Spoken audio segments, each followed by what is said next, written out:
Decisão na taxa de juros americana, divulgação do PIB do segundo trimestre e apresentação dos principais resultados das Big Techs americanas. Além disso, aqui no Brasil temos divulgação das Blue Chips e também dados de inflação. Então vamos ao vídeo.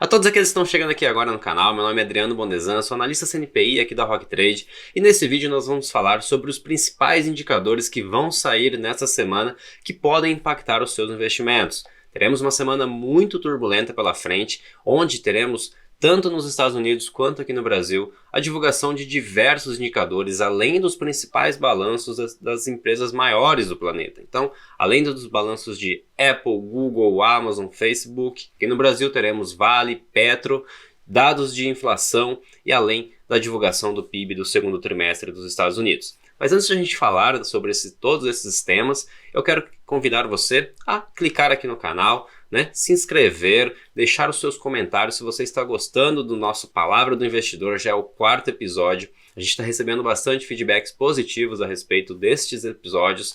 Aqui o nosso propósito é passar um filtro em tudo de ruído que existe no mercado e trazer para você mastigado tudo que impacta de fato os seus investimentos. Nós vamos passar aqui por os gráficos do Ibovespa, mostrar como que está a rentabilidade das nossas estratégias até o momento, mostrar alguns trades, algumas operações que fizemos durante a semana, também atualizar vocês sobre como que anda o mercado. Então, vamos ao vídeo. Primeiramente, como de costume, eu mostro para vocês como que foi a semana passada, quais foram os principais assuntos que impactaram os nossos investimentos, como que foram a performance das bolsas. Tivemos uma semana mais positiva no Ibovespa e também nas bolsas americanas. O Ibovespa subiu cerca de 2,45% na semana, as bolsas americanas também subiu em torno disso, muito puxado pelas commodities também, Tivemos na China divulgação de um programa de aceleração, um programa onde eles anunciaram alguns estímulos no setor imobiliário e isso acabou impulsionando demais o minério de ferro. E a gente sabe que aqui no Brasil,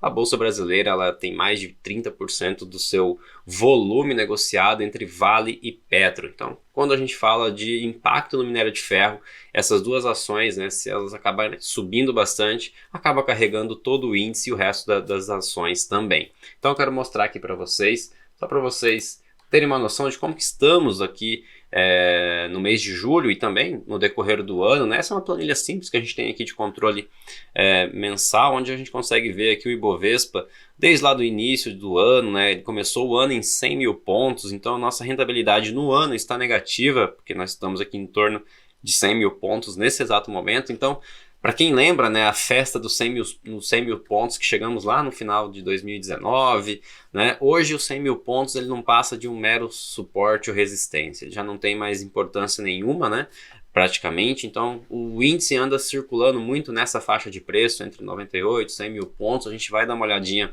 nos gráficos daqui a pouco para entender um pouco mais isso. No mês, a rentabilidade aqui do Ibovespa está no positivo, e desde o seu topo histórico lá em agosto de 2021, ele tem um MDH, o máximo drawdown de 23%. O mesmo acontece com o dólar já está quase voltando aos patamares de janeiro, Em janeiro a gente estava em 5,57%, então no ano aqui apenas 3% de queda e desde a sua máxima histórica em 5,99, bem lá em maio de 2020, a gente ainda tem 10% ali de MDH. O mesmo para a Nasdaq, que já cai 24% no ano, 27% desde a sua máxima histórica. No mês ela tem uma valorização de 7% e o S&P 500 também, uma valorização aqui de 16% negativa no ano, 17% desde a sua máxima histórica. E dentro do mês estamos com 4%. E o Bitcoin também, 13% de rentabilidade. Tivemos ali uma esticada nesses últimos dias no Bitcoin. Eu vou falar também um pouco sobre isso. E na rentabilidade no ano, quase 50%, mais de 50%. E desde a sua máxima histórica, 67%. Então a gente está vendo realmente um mercado um pouco estressado nesse início do ano, Até agora estamos em julho e a nossa bolsa ainda continua com rentabilidade negativa. Então vamos ver como que será essa última semana do mês de julho, que ela é fundamental, como eu disse, e vai ditar a regra do próximo mês de agosto.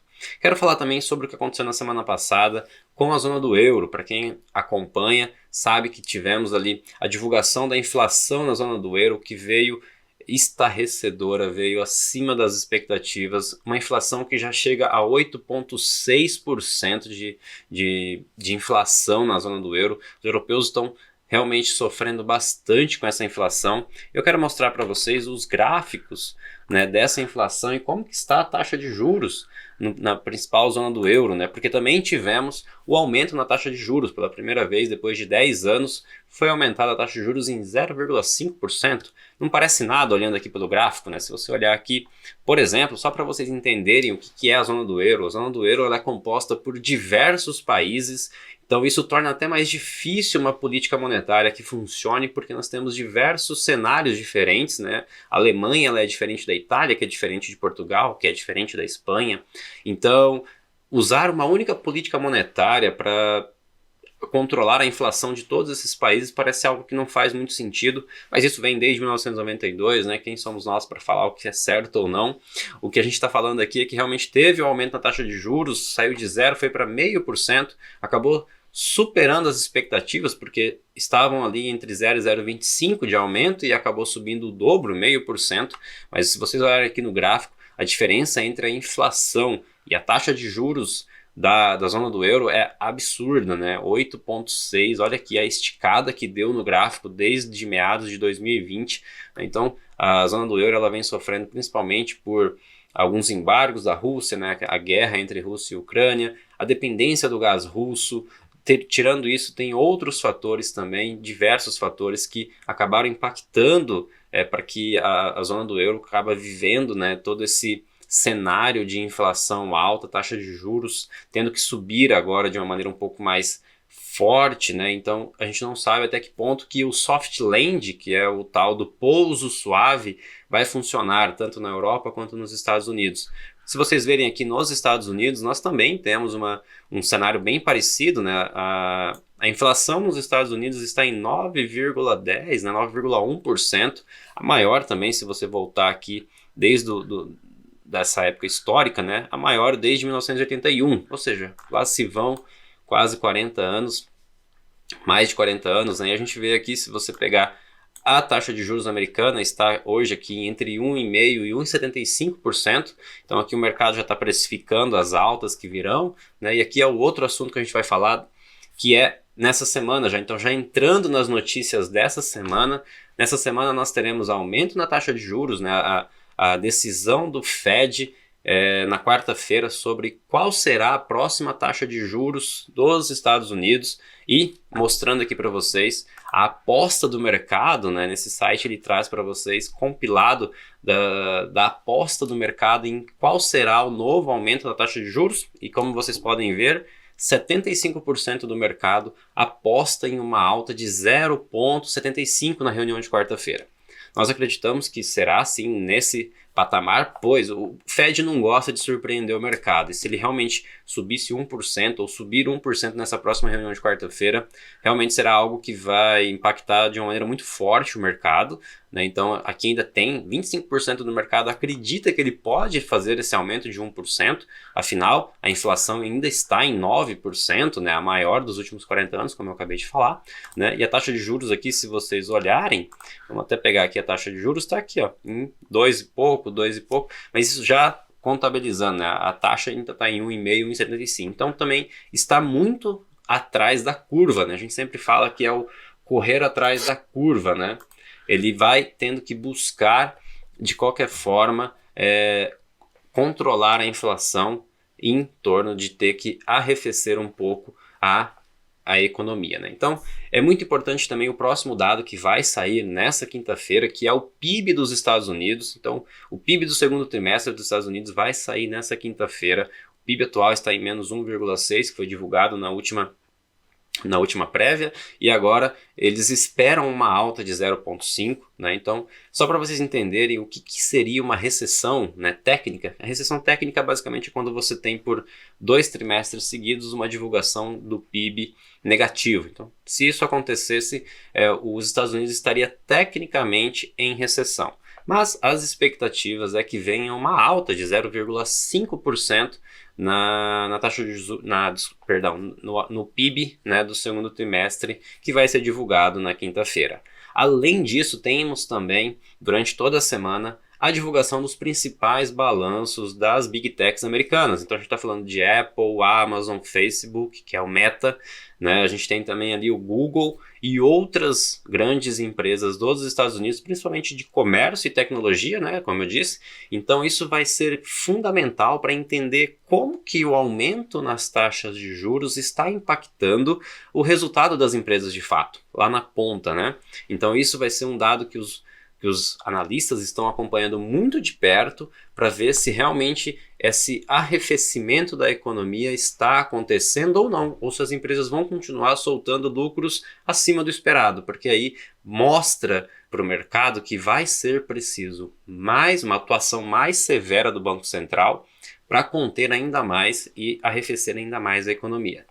E somado a isso, e agora vindo para o mercado brasileiro, temos nessa semana a divulgação tanto de balanços também das blue chips brasileiras. A gente está falando de Vale, Petro, Ambev, todos esses balanços serão divulgados nessa semana. Além disso, teremos a prévia da inflação, né, a inflação que é o IPCA, que sai todo mês. A gente vai ter uma prévia que é o IPCA 15, né, nessa terça-feira. Então isso também vai mostrar um pouco para nós como que a economia brasileira está se comportando, se a gente já está chegando no pico da inflação aqui no Brasil, se ainda não estamos, se ainda teremos que ter mais aumentos em taxas de juros para conter a inflação. Então é um dado também que vai impactar demais os mercados nessa semana. Então o nome do jogo para essa semana é muita cautela, ter uma estratégia clara, seguir de uma maneira muito consistente, mas sempre com muita cautela. E agora eu quero trazer vocês para os gráficos. Vamos dar uma olhada como que foi o Ibovespa nessa semana, né? Como que se comportou o principal índice da Bolsa Brasileira. Deixa eu compartilhar aqui a tela com vocês novamente, né? Então, para quem já nos acompanha aqui nos Palavras dos Investidores anteriores, eu traçava aqui com vocês um cenário, né, alguns cenários possíveis para o índice Bovespa e alguns deles estão se concretizando. Então, por exemplo, a gente tem aqui um canal de baixa que já vem desde lá de meados de março de 2022, desde que fez aquele topo ali em 121 mil pontos, ele vem num canal de baixa bem bonito aqui, né? Bonito não, né? Porque é de baixa, mas bem feitinho, vamos dizer assim. E aqui está os 100 mil pontos, ele rompeu aqui os 100 mil pontos, veio testar aqui os 95, 96 mil pontos e agora está voltando, nesse exato momento, está voltando a testar os 100 mil pontos, né? E o que eu quero mostrar aqui para vocês? Eu tinha dito que um dos cenários possíveis seria esse, seria ele voltar a testar aqui o topo do canal anterior, né? Para que voltasse a buscar aqui o alvo de 100% de Fibonacci, traçando aqui desse paralelo aqui do canal, né? Buscando aqui os 93 mil pontos, que se você olhar bem lá atrás, ele foi um suporte feito aqui em 2020, né? Então, esse é um cenário possível dele vir aqui buscar os 100, 103 mil pontos, que também foi um suporte relevante aqui em alguns momentos, né? Vocês podem ver aqui que bateu, voltou, bateu, né? E a gente tem aqui a média também ajudando, né, no Bovespa. Então, poderemos aqui no curto prazo ter ainda um movimento de alta, talvez vindo aqui buscar realmente esse canal. Caso ele rompa esse canal, aí sim poderemos começar a pensar em um movimento de alta, né? Aqui olhando por um outro indicador, o IFR, que é um índice de força relativa, que ele mostra basicamente se o mercado está sobrecomprado ou sobrevendido. Vocês podem ver que ele foi muito assertivo também nos movimentos, pegando aqui algumas altas, né, e algumas quedas do mercado. Então sempre que o mercado chega aqui próximo de 20, é porque ele está sobrecomprado, né? E sempre que ele chega aqui, na verdade, sobrevendido aqui embaixo, né? E sempre que ele chega aqui em cima, ele estaria sobrecomprado. Então, o mercado está caminhando aqui para os 80, né? Que seria o sobrecomprado, que seria basicamente o topo desse canal. No curto prazo, vamos acompanhar, né? Para quem é assinante aqui da Rock Trade, acabou pegando uma operação no índice futuro do Ibovespa, né? A gente conseguiu ali uma operação no início do mês, mas realmente o Ibovespa tem que ter um pouco mais de cautela, porque ele está num movimento ali, ou numa região, né, desses 100 mil pontos, 102 mil pontos, até 98 mil pontos, que tem que tomar muito cuidado, é como se fosse uma lateralização. Já o dólar, né, como vocês podem ver aqui, já está mais direcional. Então, para quem é assinante da tática do dólar, esse mês está super feliz, porque teve duas operações positivas, quase 100 pontos ali colocaram no bolso do mini dólar, né, operando mini dólar. Então aqui tá ele fez aqui, né, um fundo duplo e aí voltou, ele rompeu esse pivô, né, formando um pivô de alta, veio testar novamente aqui o pivô, tentou subir novamente e hoje deu uma boa correção, né, o dólar hoje caindo mais de 2%. E ele veio aqui bem na média de 200 com a média de 21, né? Então está nessa faixa aqui de preço. O dólar ainda é movimento altista, né? Um movimento comprador. Para quem é assinante aí realmente conseguiu pegar algumas operações muito boas no dólar. E até agora trazendo para vocês, deixa eu voltar aqui, como que foi o mês, né, da Rock Trade, das nossas estratégias. Eu quero compartilhar com vocês mostrando como que foi a nossa performance até o momento, né, porque ainda não encerramos o mês, mas eu quero mostrar para vocês como que a gente vem se comportando nesses dias, né. Deixa eu só compartilhar novamente aqui a tela com vocês. Vamos lá, aqui, então, isso ainda é um resultado prévio, né? Eu peguei isso no meio do dia, mas só para vocês terem uma ideia, Ibovespa ali com mais de 1,5% de alta, Nasdaq mais de 6% no mês, Bitcoin 13%. E aqui alguns destaques positivos, então a gente tem Smart Dividendos com quase 2% de alta esse mês, destaque para um trade de mais de 9%, né? Small Rocks mais de 5% de rentabilidade nesse mês, com o melhor trade aqui em mais de 18%. Esse trade aqui, a gente mostrou ele em 2 episódios anteriores, é a mídia branco, né, M Dias Branco, e ele já está com um risco liberado em quase 12%, então não é um trade que você tem que se posicionar mais, mas foi um trade muito vencedor. E hoje, inclusive, a gente está com outro trade que está subindo quase 12%, realmente alavancando demais a rentabilidade da Small Rocks. Então, o propósito dela é esse, é ser descorrelacionada do índice e encontrar papéis que estão fora do radar da maioria do mercado, né? Então, ele fez isso de uma maneira muito legal. Smart Crypto está corrigindo um pouquinho ainda, temos ainda muito pela frente, mas ó, tem alguns trades acima de 12% de alta, e como eu disse, o índice e o dólar estão no positivo esse mês, fizeram 2 operações e 2 operações muito certeiras. Pessoal, era isso que eu tinha para passar para vocês hoje, então passei um overview. O recado dessa semana é cautela, estamos na última semana de julho, isso vai ditar muito do que vai acontecer para o mês de agosto, estamos nos aproximando das eleições aqui no Brasil também, isso promete mais volatilidade conforme os principais candidatos começarem os seus discursos, os seus comícios, isso pode impactar o mercado, então muita cautela nessa última semana, muita cautela no mês de agosto. Tenha sempre uma estratégia que você siga, né, para que evite você estar avulso no mercado e sofrer com essa alta volatilidade e não entender do mercado, né? Isso é muito importante. Então, na segunda-feira que vem eu estarei aqui com vocês, já com o mês fechado, né, praticamente. Algumas estratégias não estarão fechadas ainda, mas eu trago para vocês uma prévia de como foi o mês de julho aqui das principais carteiras da Rock Trade, e eu desejo a vocês uma ótima semana de negociações e nos vemos na próxima segunda-feira em mais um Palavra do Investidor. Tchau, tchau!